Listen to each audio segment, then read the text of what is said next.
Ayan, magandang araw mga kaparts, at ang video ko ngayon ay paano ba magpalit ng cable sa hydraulic cable, no?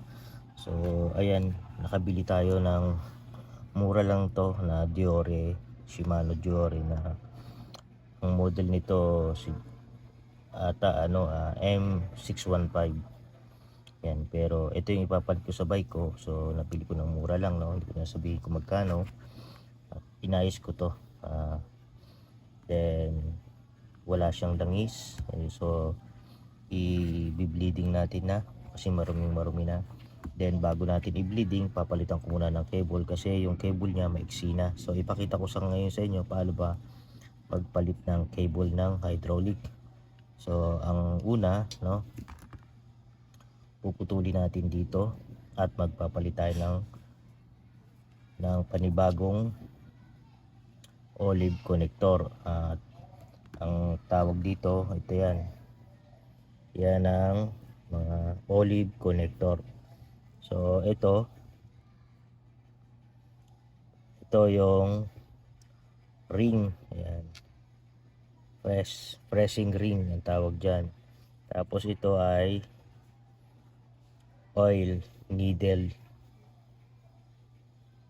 ayan, kasi dyan dumadaan yung oil pag pinasok natin sa loob. Ayan, simulan ko na, pakita ko sa inyo paano mag replace ng cable. Ang first natin gagawin, puputulin natin to, tatanggalin natin yung old nya. So ito hindi nyo matatanggal ng huhugutin nyo kasi may ano yan, may ngipin yan. Pag pinasok nyo itong needle na to, ayan o, nakalak yan. Kita nyo yung parang linya na maliliit na yan, ayan o, nakalak pag pinasok nyo, so hindi nyo mahihila pabalik. So ang gagawin na lang natin, puputulin yan, pero kaya na ng cutter lang yan. Ayan, ito o.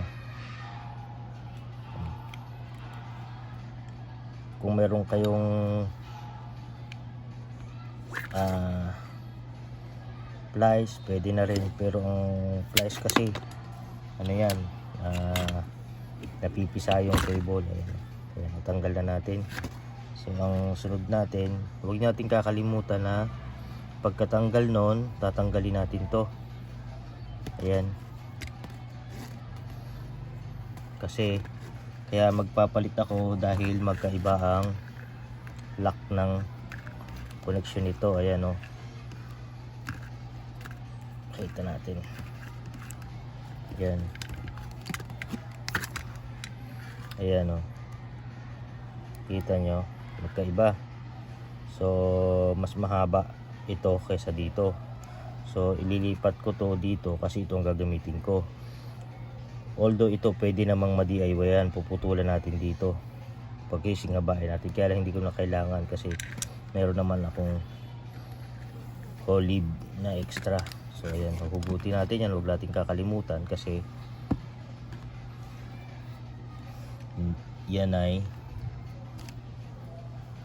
para sa isang caliper. So ito, ayan, puputulin ko din dito. So ito yung nabili ko, so nakita nyo yung kalawang ina. Ayan. Ingat lang kayo sa pagkakater, no, kasi matalim yan.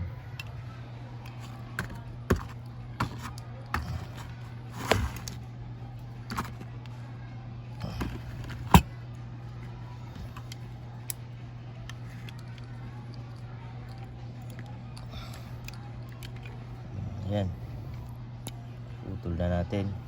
So ang kukuhanin ko lang naman dito, ito, at saka syempre ito, yung jacket. Ayan. Ayan. So yan, pagkakuha natin, lipat na agad natin. Huwag kayong magkakamali na laging mauuna itong jacket or yung cover ng lock. Ayan, tapos ito, lagi ninyong ilalagay na una to bago kayo maglagay ng olive connector. Kasi pag nilagay nyo na yan, ito, at nauna to, kaysa dito, hindi nyo naman ito mailalagay sa loob. So importante yung pagkakasunod-sunod nito.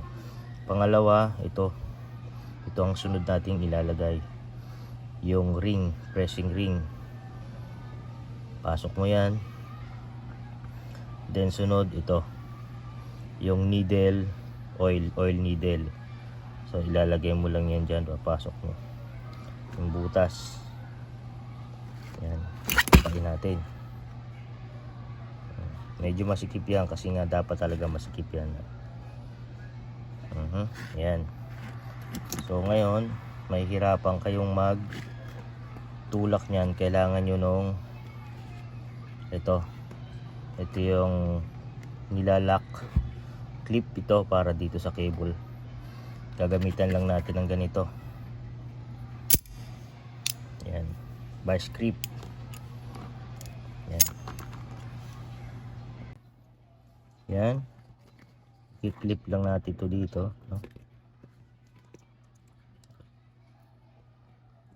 I-trust natin yung ring. Ayan. Saka na natin itutulak yan pag naipasok na natin yung needle. So ayan, lagyan na lang natin ng konting allowance. Tapos iipitin natin ang vice grip. Kahit ano, kung wala kayong vice grip, kahit pliers lang, okay na, katalo na yun. Hindi na masyado itong matigas itulak. Yan, kahit nga kamay, naitutulak ko na siya. Kaya lang medyo masakit. So kahit ano, kahit ganito lang, goma lang, huwag nyo gagamitan ng mga matitigas kasi madadamage yung yung needle. Goma lang to, goma. Tapos i-press nyo lang dahan. Yan. Yan. So yan, okay natin. Hindi naman madadamage yan kasi goma yung pampalo natin. Kaya pinupukpok ko, no? Pinupukpok ko siya kasi para medyo umalsa yung goma dito. Kasi minsan yung ring natin, press ring, lumalagpas. So kailangan medyo nakabukol yung yung dulo ng goma.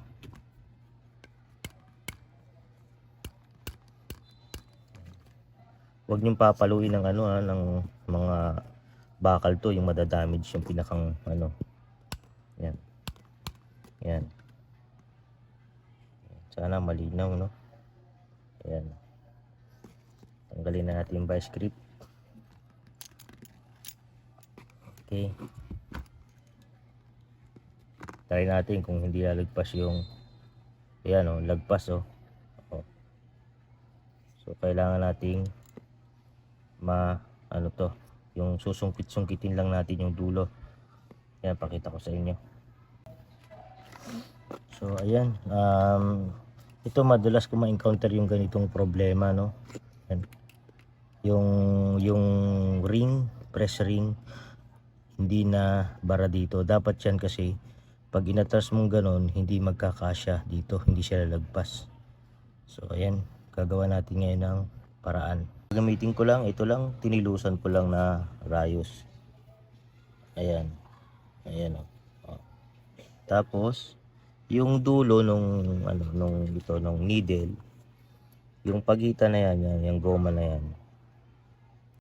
Yan. Okay. So naawang na natin lahat, no? Pupukpukin lang natin ito. Ayan. Kahit hawak na lang natin ang kamay, kahit hindi na ipitin yan.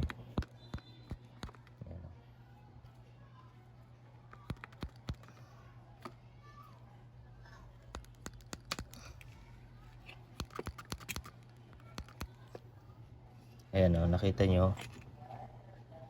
Ayan. Umangat na yung goma dun sa ibabaw. So try natin kung maglalak na siya. Ayan, naglock na siya. So ganun lang, no? Pag may mga problema kayong na-encounter na ganun, susungkit-sungkitin nyo lang yung dulo niyan hanggang sa umangat na yung goma. Ayan. Kasi mahirap pagpapaluin nyo lang tapos hindi nyo papaangatin, hindi siya nagbabago. So ayan, nakalak na. Importante naglalak yan kasi pag tinornilyo mo yan doon sa dulo ng caliper, itutulak niya yan. So yun yung pinakang strong niya, na maglalak siya, itutulak siya doon. So hindi na makakalabas yung oil kasi yung dulo ng goma, yun na rin yung nagsisilbing ano niya, parang ring o yung gasket pag tinulak mong gayon. Ayan. So importante siya talaga. Hindi pwedeng maluwag. Pag maluwag yan, may experience nyo, tatagas yung oil nyo. Ayan mga kaparts, ulitin ko lang no, para klaro at hindi tayo magkakamali. Pagka maglalagay na po tayo ng olive connector, unahin nyo pong ilagay itong cover. Pangalawa yung lock na tornilyo, ayan, para sa hydraulic natin na cable. Pangatlo yung ring, pressing ring. And then panghuli yung needle, oil needle. Yan ang panghuli. So ayan po ang pagkakasunod-sunod para klaro. Ayan. Ayan. So para hindi po tayo magkamali, no? Para sure lang. Ayan. Then tapos na po, no? Natapos na natin yung isa at yan. Nakita niyo yung ginawa kong paraan, no? Kasi yan, may experience niyo yan pagka magpapalit kayo ng connector. Ito, olive connector, may experience niyo yan, hindi naglalak. Ganun lang po. Huwag niyo namang idadamage yung dulo ng hose. Yan. Yung dulo ng hose na yan, huwag niyo mabibiyak yan. Kasi pag nabiyak yan, may tendency na dyan dadaan ang oil. So ano lang, mild lang, bubukahin nyo lang yung dulo and then papaluin nyo ito ng kaunti, itong needle, para yung dulo ng hose umalsa pa ganun, bumuka siya. At pag bumuka na yan, hindi nalalagpas yung ano natin din, yung ring, pressing ring. Ayan. Gando na lang siya. Okay. Kabila naman, so yung kabila syempre ganun na rin, no? Ganun din, puputulin, tanggalin mo to, palit ka ng bagong connector. Ayan. Tapos wala ka nang ilalagay na ganitong cover kasi sa baba na yun eh. Ito na lang ang ilalagay mo doon, yun ang unahin mo. Ayan. So ayan. At ayan mga kapars, no, nagawa na natin yung kabilang dulo, yung kabila naman. Ayan. So huwag natin kalimutan, unahin itong ipasok bago yung mga o-ring o yung connector. So ayan, lagay na muna natin to. Pero nakita nyo yung lagay ko, ingat kayo sa paglagay ng lock ng ganito. Yan, baliktad yan. Pag nalagay nyo yung ganyan yan at nailagay nyo na yung o-ring, magpuputol na naman kayo kasi mali yan. Dahil ang lock nito dapat papaganyan ang lagay. Ayan, kasi papasok yan dito sa lever. Ayan, lever sa then dyan yan iti-thread. So ingat kayong maglagay ng paganyan, baliktad. Kasi ang mangyayari dyan, pagka nalagay nyo yan tapos na kayo ilalagay nyo ganon, yan ang problema. Yan, hindi nyo malalakyan. So no choice kayo, putol ulit ng cable, kabit ng panibago. So yan. So pinakita ko lang sa inyo yung pwedeng mangyari sa mga first timer, no? Sa mga veterano, alam na nila ito. So yan, pasok. Then pangalawang tip sa pagkakabit ng ganito, yan, papalambutin na natin yung pinakang unahan. Yan. So pagkatapos noon, malambot na siya. Huwag kalimutan, una ito, no? At hindi dapat baliktad, ha? Yan. Ang sunod ay itong ano na. So wala na yung cover kasi ito dun sa side na ng caliper. So ito na ang sunod.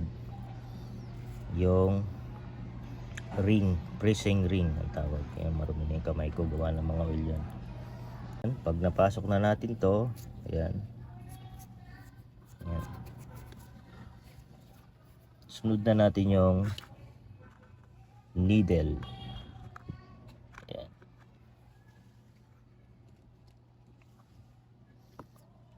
Ang oil needle. Ayan.